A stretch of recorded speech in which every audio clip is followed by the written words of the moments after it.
man don't know shit. I might not know shit, but I know enough. I might not know shit, but I know enough. You might call me dumb, but I have a lot of fun. I might not know shit, but I know enough. Hey, how you doing, gang? Hope you're doing well. Episode 39. I decided, by the way, to do away with the whole season 2 thing. This episode 39, that way it's just, by number and it's simple, right? Anyway, on this episode, I'm really excited. I'm going to hang out with Mr. Dustin Lionhart. He is the singer of Vancouver-based City Riot. And we are about to do 3 shows together in the next few weeks, something like that, 3 or 4, can't remember. And yeah, I haven't spoken with him in quite a while, so it'll be fun to touch base, so hang on out with us. And there's a link for PayPal underneath the video. If you want to support the channel, drop a couple of cents in there and everything helps. Maybe one day I'll get a different microphone stand. This thing's all messed up. All right, let's do this. Episode 39. Me lion. Long time no see, brother. Yeah, but it's been a while. Yeah, how you holding up? Oh, I'm trying to hang in there. Well, that's it, eh? I mean, it's crazy. People like us, we're used to playing music all the time, getting out and being surrounded by 1.5 million people, Yeah. Well, with us too, though, we've been on hiatus for so long. I don't think we played a live show for like 7 years or something like that. That long, eh? I knew there was a gap in my head. It wasn't anywhere near 5 years. At least 5 years, but it's probably longer than that. But yeah, that's we finally got our shit together. Going. Was there anything in particular that prompted you to get back into it? I've been trying since the whole time, but it's just been harder with all the guys. We're all older now, and we're families, kids, guys all over the place. Like Johnny's in Edmonton, we're out here, and it's just been and mainly it's been a lot of with funding and stuff like that too has been a real challenge, right? Well, absolutely, man. People don't really know how much goes into, when you choose to do this long term like this. I mean, you guys have put out multiple albums and stuff. You've been on the road and all this. Yeah. You put in a lot, and it's funny because I talk about this a lot with people, and even members, or people that have been in my band for a long time. It's what happens. What happened along the way is when I changed bands, I called it K-Man in the 45s. One of the actual reasons for that is exactly what you're talking about, because it became apparent to me that this was my lifestyle. That's never going to change. But it's not true that everybody's going to be with you for 30 years.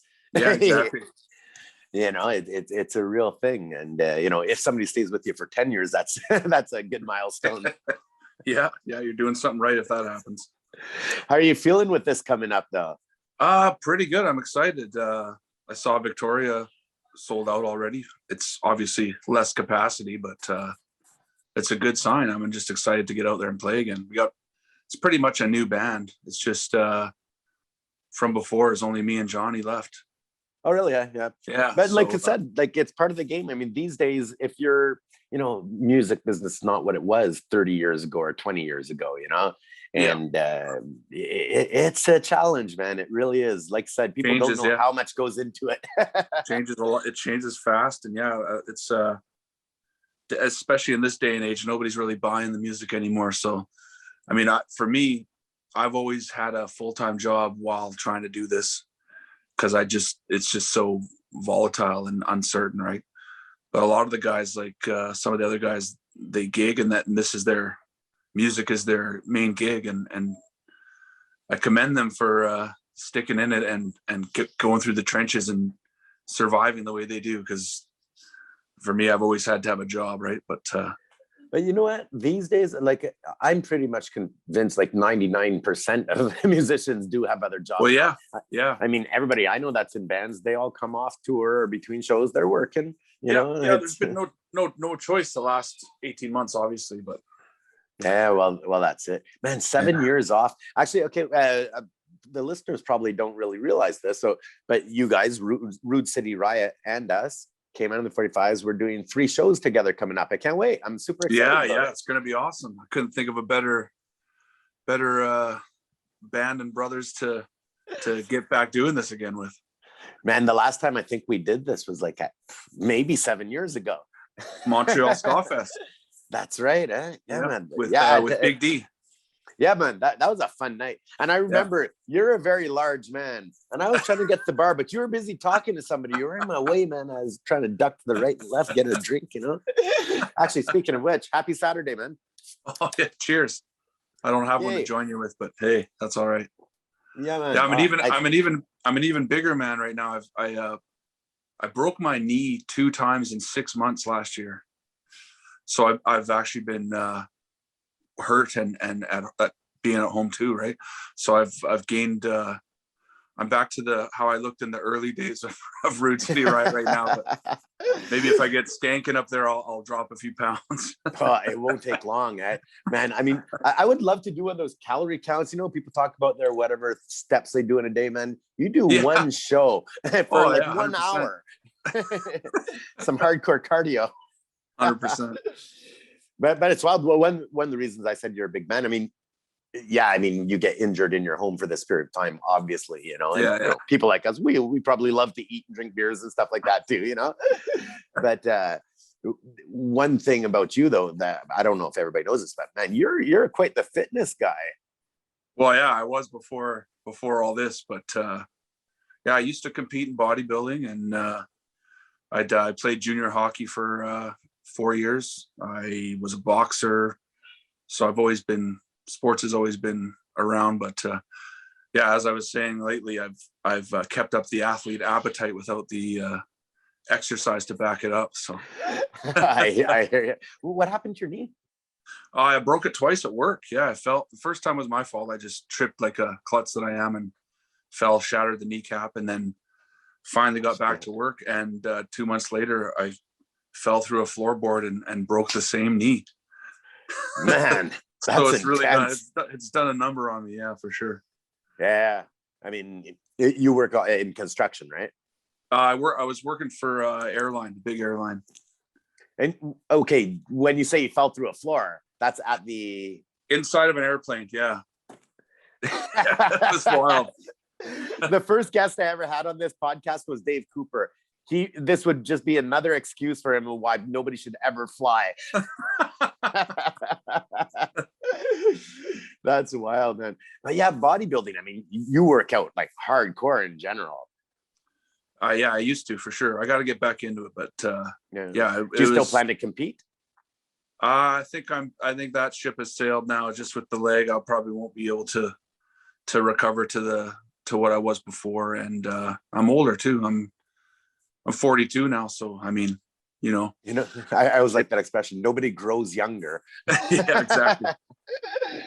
So yeah, I don't know. I just it takes a lot on your family as well. Bodybuilding, it's like the most selfish sport there is, and with the diet and everything, my fiance barely survived the last time, and now with the band going again, if I was to say I want bodybuilding too, she'd I don't think it's a delicate balance, my friend. It's a very delicate balance. I gotta pick one passion and stay with it, right? Yeah, or else you'll be living on the side of a mountain in a little house with a fire. Oh, God damn it. Exactly. Yeah. That's hilarious, man. But yeah, so like I was saying, we're playing 3 shows together. We're playing Mavericks in Ottawa, which is a super fun place to play. Yeah. That's on November 20th. That's after. That's right. Then we're playing Vancouver at Weiss Hall, October 28th. The Weiss Hall, yeah. That's Weiss Hall, yeah. Yeah, we played there only once before, I think. But I remember having a good time. Mm-hmm. Yeah, and then, October 29th at the Victoria Event Center, which that's put on by Dane Roberts and the gang over at the Ska Fest. Great people. Cheers, Dane, if you're watching this. Yep. I just saw on Facebook today, because it actually worked, and I opened it up, and Dane was saying he needed help fixing his car. So if anybody's out there, Dane's looking for somebody to give him a hand fixing his car. But yeah, like how many albums, first of all, does Rude City Riot have now? Now we have 2 full lengths and 1 EP. Okay, that's it. Because I wasn't sure if it was 2 or 3, because I know there's 2 on Stomp. Well, yeah, those are it. And it's been 10 years since the last one. So, I mean, I'm pretty thankful that Matt and Mike stuck with us, and they never really when we took a break, they never really said, okay, we'll see you later. They check in once in a while and see where things are at. And I'd keep telling them I'm trying to get it going again and stuff. And finally did. And then told them we're ready to rock. And they said, yeah, when it's done, let us hear it. Yeah. So I'm really thankful to them for sticking with us, because we feel like, I guess Dreadnoughts are out here too, and Isotopes and some Real Mackenzies, but we're kind of like the ugly stepchild way out on the West Coast, away from the ska, for sure, from the pulse of the scene. Yeah, for sure. Right? Yeah, man.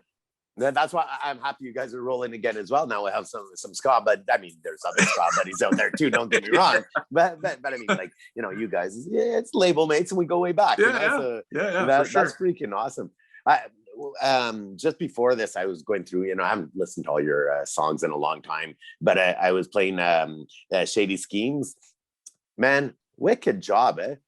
Thanks, brother. Yeah, it really sounds good. Yeah, well, I have to give props to our producer, who you had on your podcast, and he's a good friend of both of ours, Rene Garcia from the Brains and Necromantics. It just so happened he was in Vancouver, living here now all of a sudden, and we were looking for a producer, and it just seemed to work perfectly. And he's really shaped our sound for this record. And I really, like, with the first record, we kind of bit off a bit more than we could chew in regards to trying to appease all the subgenres of ska. We had some traditional sounding stuff, some punk stuff, and two-tony sounding stuff. And this time we wanted to just kind of keep it in one lane and go with it. And that's a bit more gritty, driving, kind of good ska punk, right? Well, man, you just touched on a couple of really important points. One being Rene, one of my brothers, amazing, great fun. He actually messaged me probably 2-3 hours ago. Oh, really? And is he playing any guitar by any chance? Well, I was about to announce that too. He's now a member of the band. Yeah. Yeah, man. So, that's awesome. That's a big boost to our live show. And yeah, he's great. Oh yeah, for sure. We've been on the road a lot together in the past. Yeah. And, always fun. I always need a good partner to go, you know, have fun with, and he's a good one, you know, as a daytime drinking partner, you know. Well, and he teaches me a lot too, because the one good thing about breaking my leg was that I was on WCB, so they paid for me to go to school, and I convinced them to let me go to recording engineering school. And it's a school out here called Nimbus. It's owned by Garth Richardson, who is I don't know if you've heard of him, but he's a big time producer. He did the first Rage Against the Machine record, and the list goes on and on. But yeah, I was in school for a year. I finished in August, but I never dreamed I'd be able to learn what it's like to be on the other side of the mic. And I've learned a lot. So I've been constantly picking Rene's brain and showing him a new mix that I worked on just to see what he thinks. But and one thing I really like about Rene is very open to, like, you know, the discussions and getting right into it, you know what I mean? And he does have a lot to share about it, you know. I mean, I've worked with him in the past. He's super fun to work with too, you know. My favorite part about, or what I'm most grateful for about working with him on a record is he doesn't go easy on you. He works you, and he pushes you and grinds you into the ground. But I like that, because I think the role of the producer is to get something, or at least for me, is for them to get something out of me that I couldn't get out myself. So that's so well said. Yeah, he played a great role in that, and he really pushed us and brought out the best in us, for sure. Yeah, well, it sounds great. It really does. And like, it's a decent step up from the album before, I found, just as sound wise. But both albums, man, the songwriting, it always sounds like you guys. I mean, I know what you're saying, how you're trying to appease, and we all fall into that every once in a while and try to throw out the different flavors of ska and everything in there. But then you kind of come back to, no, this is my sound. This is what I do, you know? Yeah. But we all go through that. 100%. Yeah. No, he's fucking great, man.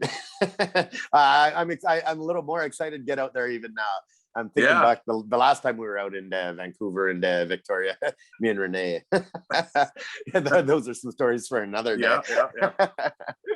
But like, in your band, okay, you have drums, guitar, bass, 2 horns, organ, and you singing. Is that about right? Right now it's drums, bass, 2 guitars, me, and 2 horns. Amazing. I'd love to have keys, but I mean, we already got 7 mouths to feed, right? It'll depend on if there's a bigger show, local show, we hire a guy or whatever if we need it. But on the record, we had Patrizio played the keys. Yeah, man, from the Smashers. Yeah, so that was great. He's always been, whenever we've been out there, he's always played with us just to be there. He's a great guy too. So, and I've been wanting him on the record for years. So I was happy that it finally came to fruition.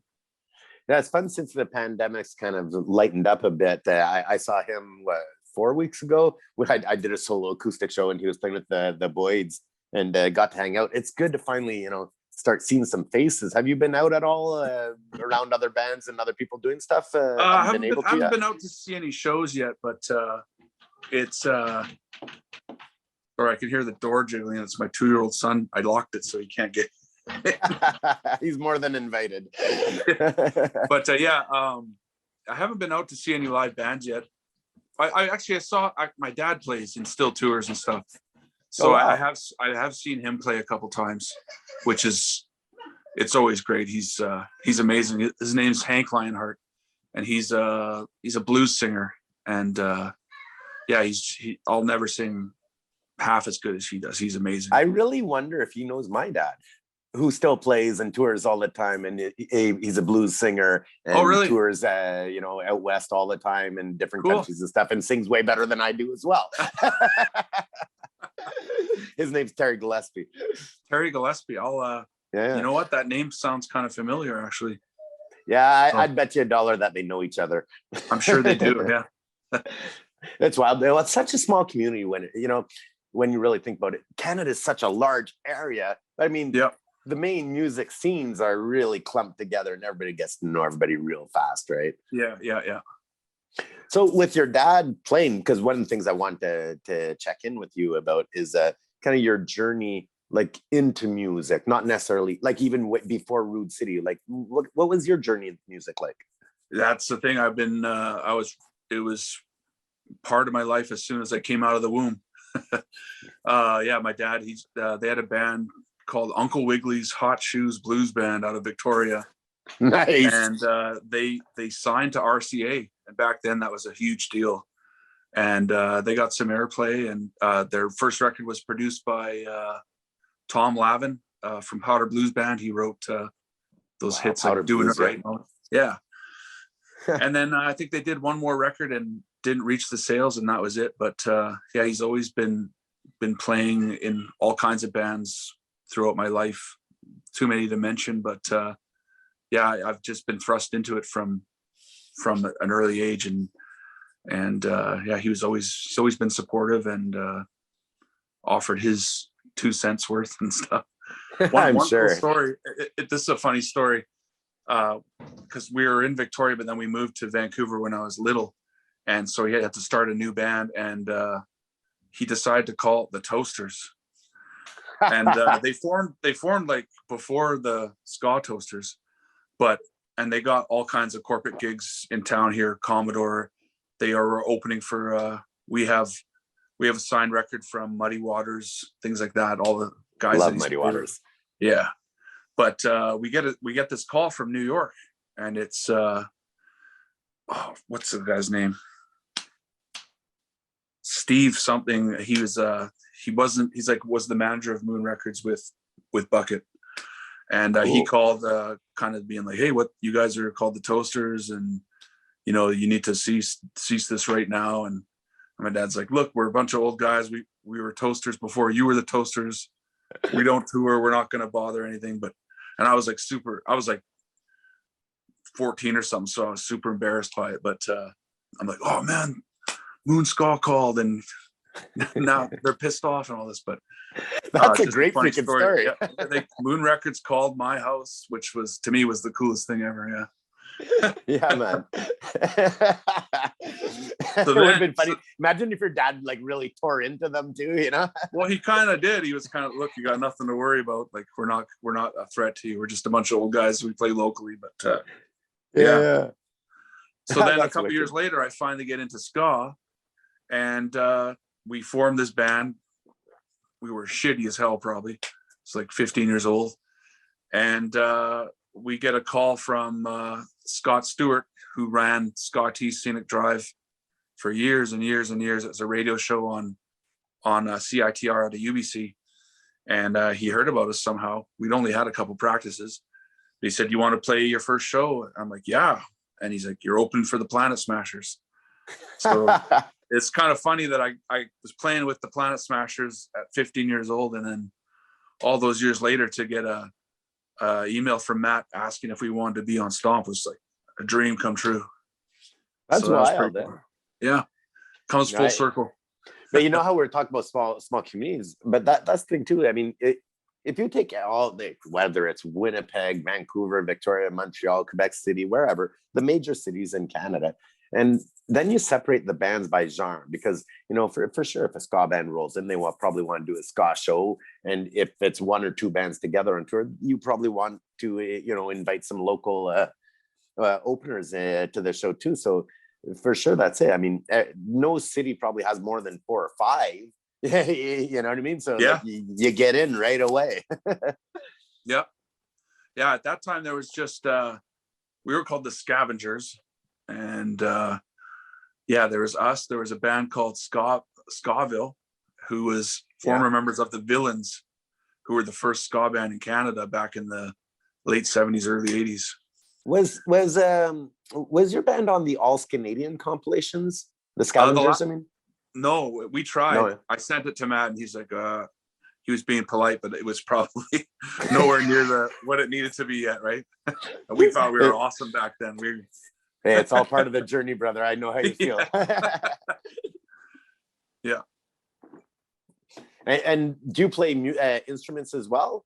I mean, you know, singing is an instrument, people, but do you play any other instruments? Not as well as I should. I played saxophone in high school. I wish I'd have stuck with that. I pulled it out once on the last tour, and the first show was in Banff, and that was the only time it went right back in the case after. I didn't practice properly, so that was kind of embarrassing. And guitar, I used to hack through just for writing. Mm-hmm. But now, after being in school, I've learned all this software. I can write up a chord progression in 5 seconds, and if I want to change the key, I just hit a button. That's wild. It's been awesome for writing music, because before I'd have to. My process is a little different. It's melody first, and then whatever chords fall within that. So I'd have to hum it to the guitar player, and he'd have to try and figure it out. Yeah. And they'd get super annoyed. They'd finally get it, and they'd be like, "Oh, that's the wrong key. I need it higher." So then they'd have to transpose it all, and it's always been a big process. So learning some music theory and stuff has definitely helped a lot with. Well, definitely speeds up the time, right? Yeah, and demos sound a lot better now too. Right.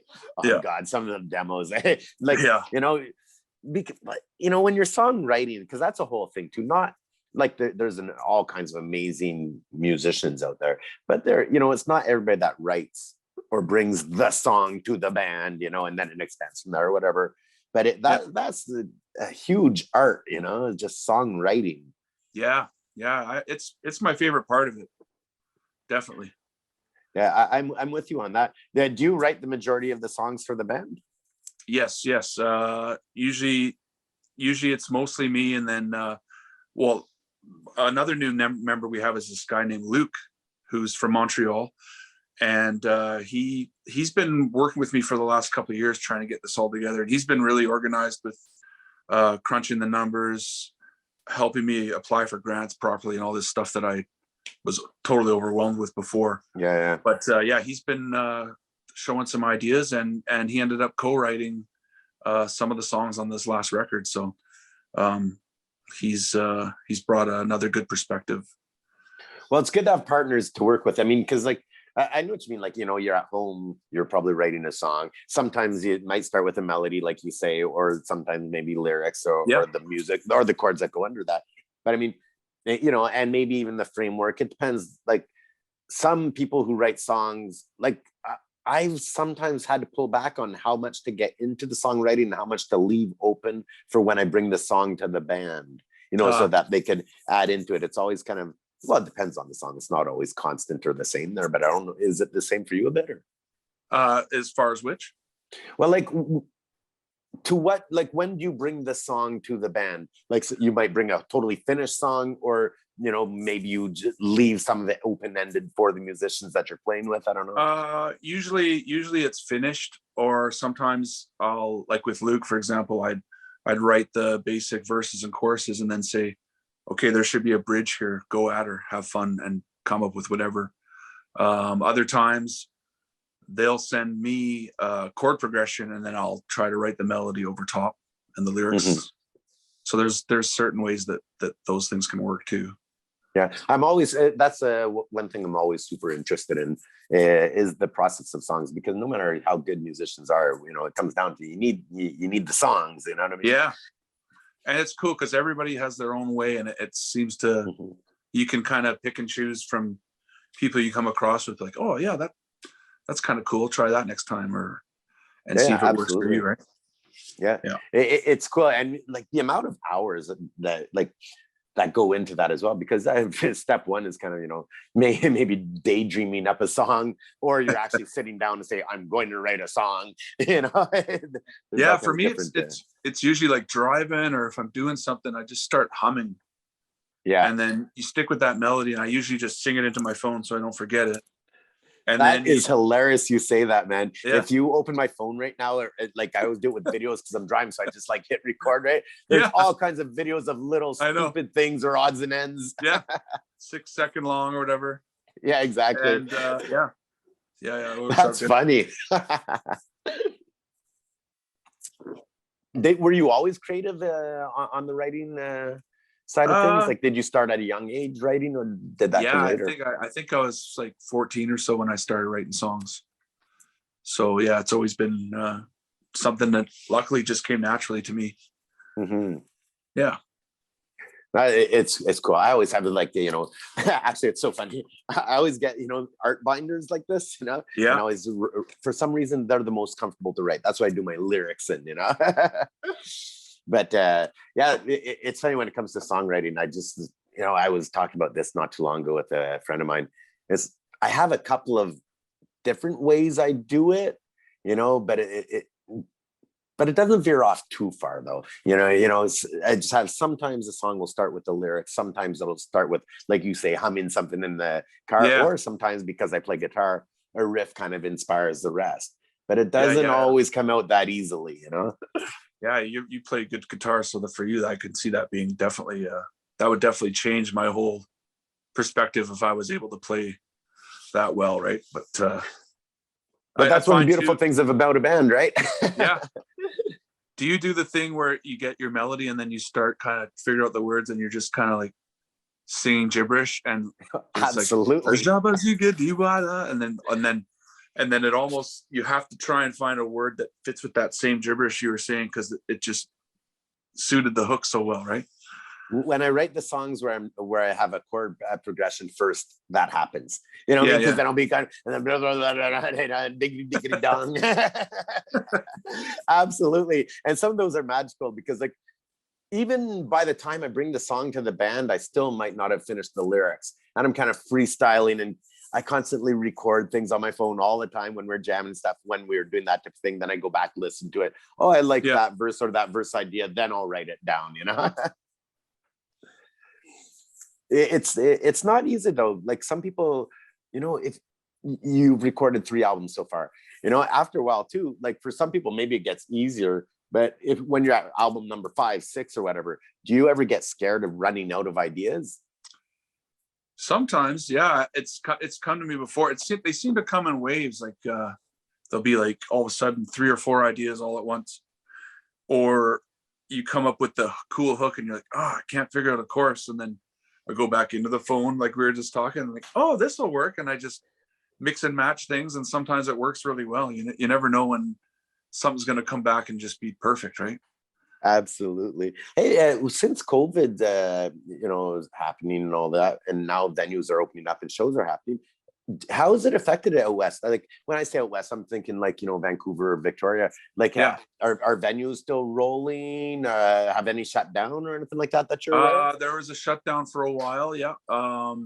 They just now you can eat inside again, but now we have a vaccine passport that you have to present to do, like, for example, at our shows, people are going to have to show that passport, or if they're going to a restaurant to eat. But like grocery store and stuff like that, you don't need it for that. But there's still I'm fully vaccinated, and there's still a lot of people that are scared about it. So yeah, no, I'm really lucky actually. I got fully vaccinated back in like February, I think, because of my work. I was able to get in really, really fast for that. But not everybody is. Some people are still hesitant or unsure, or believe they're sure that they shouldn't. I don't know. There's all kinds of different mentalities out there. That's the nicest way I can say it. Yeah, exactly. But it's going to be something, because like, you have all kinds of friends, and I'm sure you have a couple that don't want the vaccine as well. And then what happens to, or like band members even. I'm hearing stories of that too. What happens when certain band members might, not be for the vaccine or something like that? What happens then at shows? Yeah, luckily for us, that hasn't happened yet. But I just imagine eventually you're going to have to get on board, or you're not going to be able to go to some of these places or do some of these cool things, right? No, it's going to be interesting, because like I don't fall into conspiracies and stuff like that, and everything's based off of a bit of truth. But I mean, a lot of people's opinions, no matter what it is, are very hardcore. You know what I mean? Like it seems to have gotten like right into they're mad the about root, mad about it before they even start talking to you about it, right? Yeah, exactly. And I've never seen anybody change their opinion on this matter anyway. But the one thing I'll say without getting too into it is it's a pet peeve of mine when people are talking about their rights and stuff being taken away. But we all have to wear seatbelts when we drive, and some people don't, right? But it's the law, so you go with it, right? Well, that's it. Like I don't think there's, like I was saying, like I don't think any debating will change anybody's minds at this point. But I like the way that you bring it up. It's just like, if you're going to be in the game, it's going to have to be that way, exactly. And that's the reality of it, Like I think Alberta at one point was pretty loose on those things. They are, and now they're paying the price for it. That's it. Yeah, it's pretty out of control there right now. Are they using the passport for shows as well in Alberta? Do you know? I couldn't tell you. Yeah, I'm not sure as well. Like, it's so weird, like, doing these shows coming up. I mean, these are all baby steps. Normally our tours are at least like 30 shows when we do Canada, you know what I mean? But this one, it's much smaller, like half that. So it means longer drives, of course. Are you guys driving out? Yeah. yeah, we are. But I'll be thinking about you between Thunder Bay and Winnipeg. Fuck. I know, man. And like, we've had a couple of we've had to change venues already at a couple of spots, and it's like the baby steps shows right now, I mean, it's not going to be what some people have in their heads of people crowd surfing everywhere. Only in northern Quebec that happens when we play up there. But but I don't know what to expect, really. Yeah, we'll have to see. I mean, stuff could even change between now and then. That's it. Yeah, either way too, right? Yeah. And but fingers crossed, everything will be good, and we'll be off and rolling. Yeah, I'm not sure what the status for the Vancouver show is right now, but with Victoria show being sold out, and like say, it's not the capacity. It's not like sold out. There's 3,000 people. You know what I mean? It's not that type of thing at all. But I know they're going to be live streaming it. Yes, the show. Sure. I heard that. Victoria is live stream. Yeah, exactly. Did you do any of these live streaming shows throughout the year? No, because we weren't even. It wasn't even really known that we were back and running yet, right? Right. When we did the record, we took our time too. We did the drums in a couple days at a at a studio, but then with technology now, we were able to do lots of the other parts wherever. So we were kind of guerrilla style. We just would get a guy in when we could, and this guy's off for a couple of days, we'll do this next. And it took us we started in February and we finished I think it took us like 6 months or something like that. We got it done. That's actually kind of impressive under the circumstances. I know it is. Like we did a few of those, you know, it sounds a bit like when people do the online recording, you know, like recording wherever you are and getting it together, you know. It's something, man. When did the album come out? Because it was this winter, right? Or this past winter? It came out in April.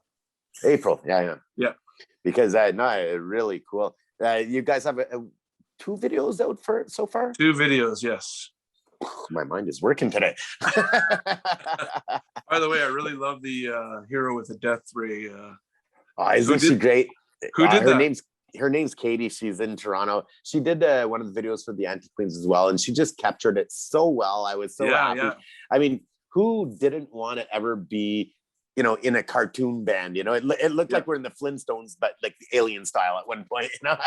The best was that you guys were like green aliens. That was my favorite shot. Yeah, man, it was one of those bucket list things. I can cross that one off now. But yeah, man, back to the album. In April, it came out. It's called Shady Schemes and Molotov Dreams. The title track was one, I love it. It's very social minded, really captures the times. I really like it. Thank you. Yeah. That one, it's the first time we've gone kind of on a political tones here and there throughout the record. Obviously, there was the George Floyd thing that inspired the lyrics to that song. Mm-hmm. So yeah, we decided with Matt and Mike that should be the first single.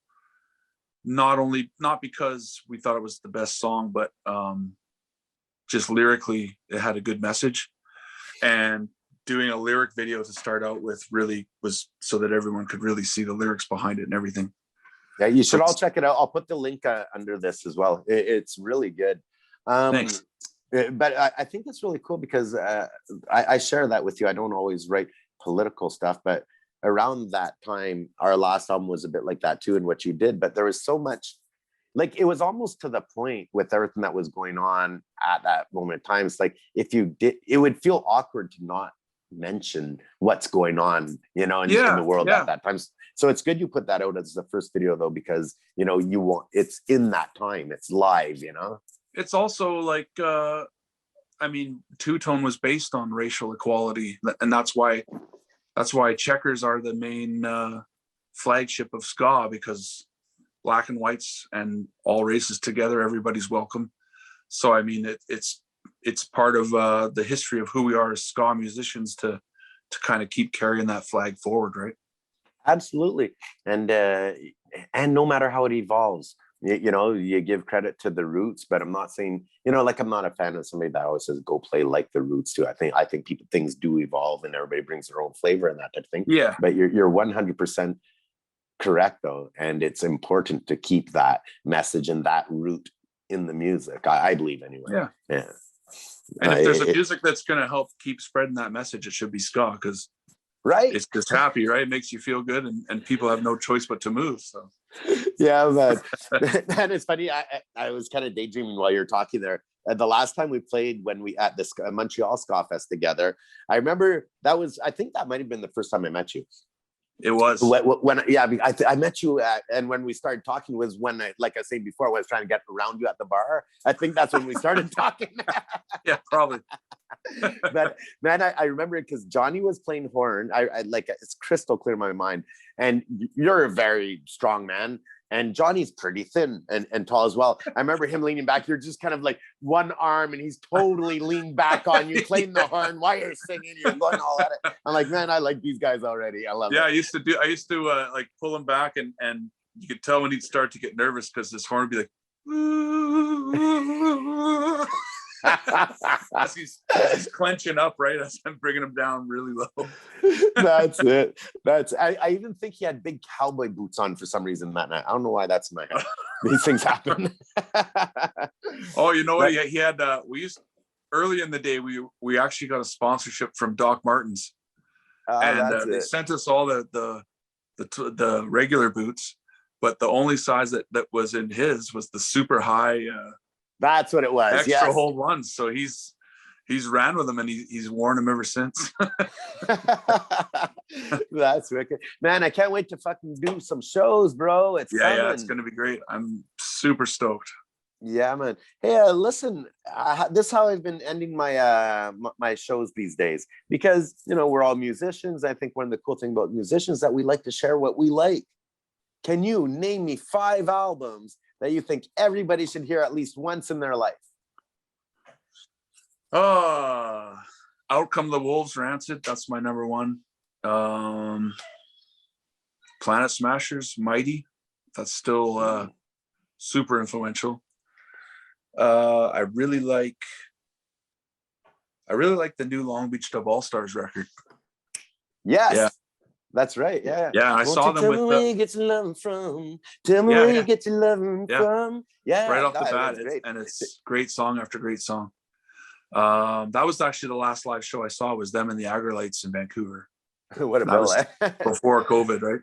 Yeah. Who else do I like right now? I'm listening to I still listen to a lot of Motown and classic soul and stuff like that.